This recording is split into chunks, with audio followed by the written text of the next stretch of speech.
Kryetari i grupit parlamentar të Partisë Socialiste Taulant Balla në seancën parlamentare të kësaj të enjte ka propozuar një projekt ligj për turizmin, i cili kërkon pezullimin e ndërtimeve gjatë sezonit turistik. Sipas Ballës, kjo masë synon të përmirësojë përvojën e pushuesve dhe të garantojë një cilësi më të lartë të ofertës turistike në vend. Besoj që ky projekt ligj sjell në kuvend adresimin e një shqetësimi që çdo deputet, kryesisht përfaqësues i zonave bregdetare turistike dhe atyre liqenore, pse jo, lidhur me nevojën për të pezulluar përgjatë kulmit të sezonit turistik, edhe pse Shqipëria jonë po zhvillon një sezon turistik përtej, le të themi, sezonit veror.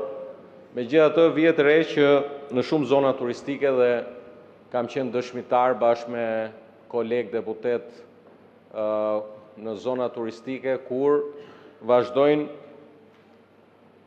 proceset ndërtimore ngjitur me hotelet, duke pamundsuar pushimin për pushuesit, dhe për këtë arsye kemi propozuar që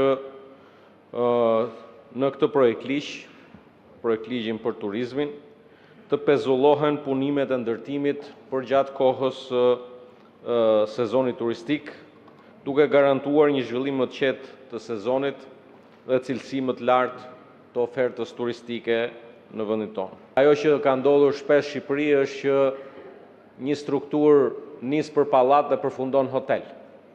Dhe mendoj që në fillim duhet nisi për hotel dhe duhet përfundojë hotel. Dhe gjithashtu një çështje tjetër ka të bëjë me unifikimin e procedurës kategorizimit dhe klasifikimit nga Ministria Përgjegjëse për Turizmin.